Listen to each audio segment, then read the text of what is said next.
La rugosidad superficial es un factor crítico que debe controlarse cuando se fabrican y diseñan componentes mecánicos, ya que afecta su rendimiento, durabilidad y apariencia. ¿Pero qué es la rugosidad? ¿Cómo se mide y qué relación tiene con el desgaste y la fricción? Todo esto lo vemos en este vídeo. La textura superficial o topografía está formada por tres conceptos importantes y diferentes: la forma, la ondulación y la rugosidad superficial. Analicemos este perfil, que puede ser la textura superficial de una pieza.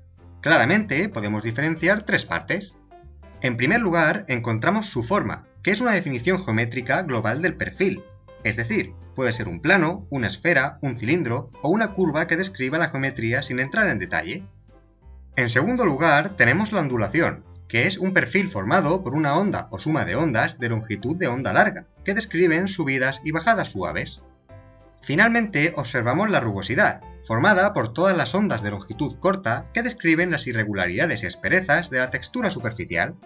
Es esta componente en la que nos centraremos en el vídeo, ya que tiene una influencia clara en los fenómenos de desgaste y fricción entre las piezas. ¿Pero qué hace la rugosidad superficial tan importante? Aquí tenemos dos cuerpos puestos en contacto, que experimentan un movimiento relativo entre ellos, pero para entender qué está ocurriendo debemos hacer un zoom. Ambas superficies tienen rugosidad, por lo que están formadas por irregularidades, picos y valles que se entrelazan e interactúan. Cuando los cuerpos quieren deslizar, estos picos deben deformarse o incluso romperse para permitir el movimiento. Es esto lo que genera el desgaste en las superficies. También, el coeficiente de fricción entre los dos materiales vendrá definido por esta interacción.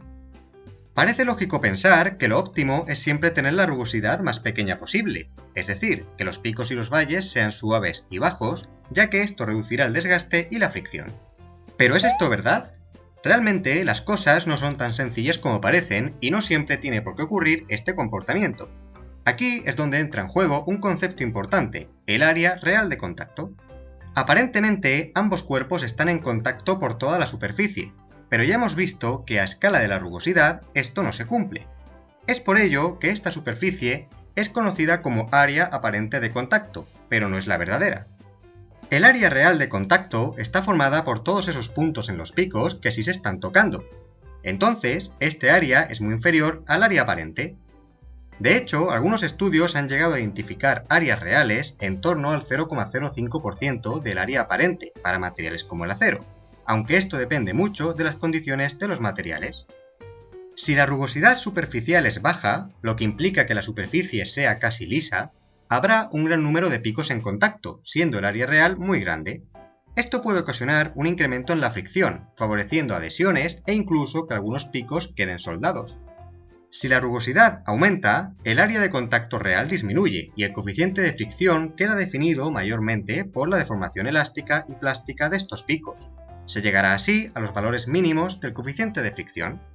Por último, valores grandes de rugosidad implicarán que el área de contacto es pequeña, pero las grandes irregularidades y asperezas se engancharán más entre ellas, provocando que tengan que romperse e incluso quedando partículas abrasivas en la zona. Todo esto aumenta el coeficiente de fricción y los fenómenos de desgaste. Como conclusión, la menor rugosidad no tiene por qué conducir a las mejores condiciones de fricción y desgaste, aunque esto es muy variable con cada material. Ahora bien, ¿cómo cuantificamos la rugosidad? ¿Qué parámetros se utilizan para valorarla? Existen varios, pero aquí vamos a ver los dos más importantes. Antes hay que hacer un inciso, ya que para poder evaluar la rugosidad se deben aplicar filtros al perfil, eliminando las componentes de ondulación, aunque no vamos a entrar en este tema en este vídeo. Quedémonos con que ya tenemos nuestro perfil de rugosidad aislado. El primer parámetro es la rugosidad aritmética media o RA, que es el parámetro más comúnmente utilizado y mide el promedio de cuánto se desvía cada punto del perfil con respecto a la línea media, que es aquella que divide el perfil en dos partes, de modo que el área de los valles y el área de los picos sea la misma. Aunque RA es ampliamente utilizado, hay múltiples perfiles de rugosidad que pueden dar como resultado el mismo valor, por lo que necesita acompañarse de otro parámetro que complete la información. Aquí encontramos RZ, la altura máxima promedio, obtenida mediante la diferencia entre la altura del pico más alto y el valle más bajo en cada longitud de evaluación de una muestra. Mediante ambos parámetros podemos identificar cómo es la rugosidad de cualquier superficie. Para ello necesitamos algún instrumento que sea capaz de medir y registrar un perfil. El instrumento utilizado para ello es el rugosímetro, y hay dos tipos, con y sin contacto. Los rugosímetros ópticos no necesitan entrar en contacto con la pieza, ya que utilizan la reflexión de una luz para detectar las irregularidades de la superficie.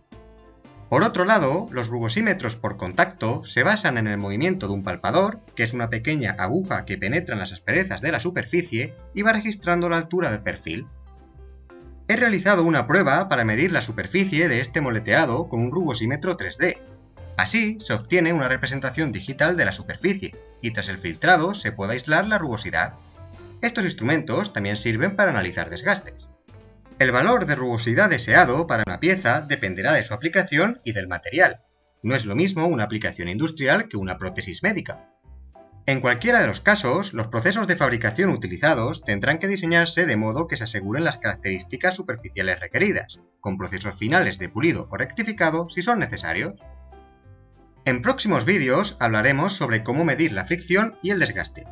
Gracias por elegir el canal para aprender, y recordad, en el saber nunca cabe la saciedad. ¡Hasta otra!